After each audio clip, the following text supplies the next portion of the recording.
Out here on the James River, testing out this new kayak.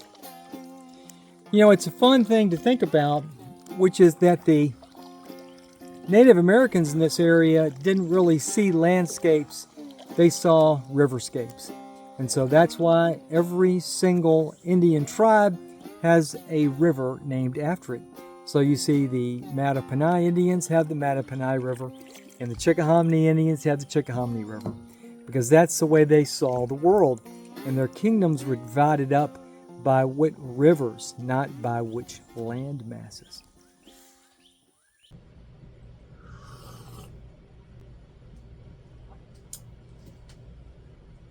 Hey, Father Mitch here. So if you think about it for a minute, if you don't have any understanding or experience being in and on the water, to some extent, you're missing 50% of what it means to be a human. The experience of water is in our DNA. Humans lack hair, which makes us better swimmers and doesn't weigh us down. We have noses that are uniquely formed so that we can dive and the water won't go up our noses. And we have the ability to consciously hold our breath, which is something very unique in the animal kingdom. What does this have to do with rough and tumble and doing rough and tumble martial arts? Well, I would say that being on the water was something that was deeply ingrained in both the indigenous people of North America and in the frontier. If it wasn't, then we wouldn't have been able to get food to market through the canal system. We wouldn't have been able to get pelts and skins from the trappers to market. We wouldn't have been able to get logs moved downstream, cargo moved. So being on the water in some fashion was an integral part of being a human being in North America prior to the introduction of rail travel. Once we have railroads, we can run cargo wherever we want. But prior to that, there was only one way to get cargo to market, and that was by rivers. Again, what does this have to do with rough and tumble martial arts? Well, if we don't know how frontier people moved, how they worked, how they exercised, how they went about their day, then there's quite likely a lot of things going on in their lives that they didn't include in any of their books or any of their journals because it was taken for granted. And that's very important.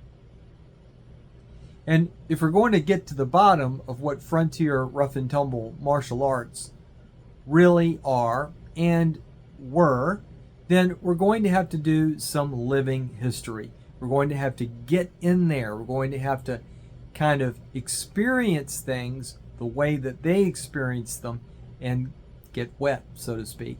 This is why I recently bought a kayak.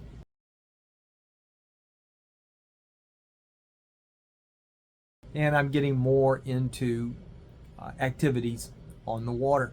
Now, I want to share with you a few passages from the Powhatan Indians of Virginia by Helen Roundtree so you can understand and get more of a sense. Always remember, rough and tumblers, that rough and tumble fighting originates in the back country of Virginia. So what's going on in Virginia is, to some extent, what's going on in rough and tumble. She says, the Powhatans, like other North American peoples, had no domesticated draft animals.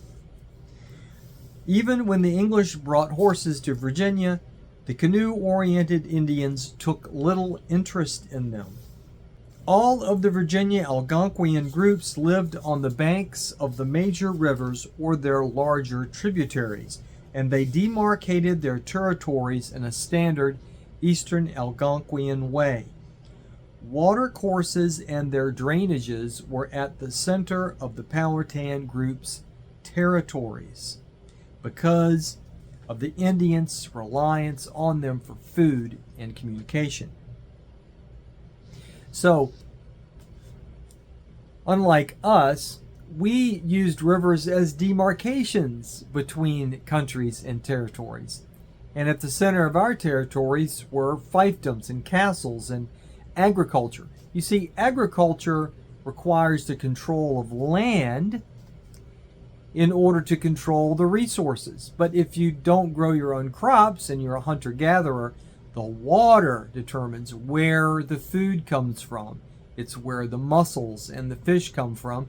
And it's the highway that allows you to get to the hunting land.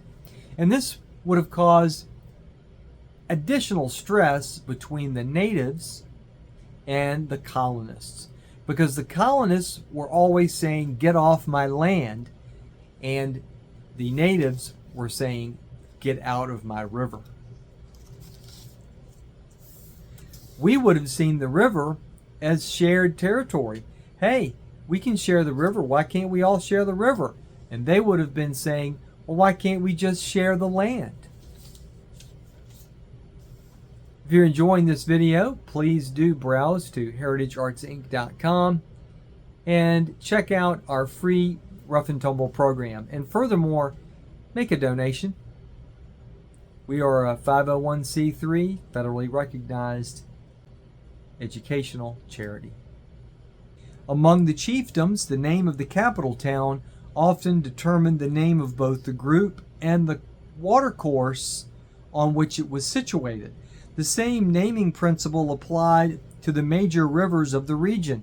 The dominant group on a river gave the river its name. Thus, in Aboriginal times, the James was called the Powhatan, the York River was called the Pamunkey River, and the modern Pamunkey River was the Yoftanund, and the Potomac was the Potawatomi. Names of the major rivers could change with the political fortunes of the groups living on them. In 1607, the Rappahannock had its modern name, but until shortly before the English arrived, it had been known to the native people as the Episcatumek. For over 100,000 years, from the earliest human origins right up until the 19th century, water was at the very center of the human experience. And as people who are chasing martial arts and chasing fitness, we need to understand that poling, paddling, kneeling, all of the things that had to be done in order to get canoes and boats and pirogues and other vehicles through the water would have changed their physical fitness. It would have changed their body mechanics. If you haven't paddled, I just went on a short paddle today, about an hour and a half, 2 hours, and it really affects your core. There's something happening in these exercises that really changes your physiognomy and your musculature. And if you've been doing it since you were, 4 years old, 5 years old, then that's going to have a profound effect on your whole existence. There's something going on in the chores and in the activities that really builds a certain type of functional fitness. So anyway, more to come on this as we continue to explore and expand what it means to be a rough and tumbler. And as I indicated on a previous video, never be afraid to skip a heavy bag training session to actually get out in the world and get dirty. Or do a chore. Because these are the things that made rough and tumblers into rough and tumblers. Thanks for watching, take care, and God bless.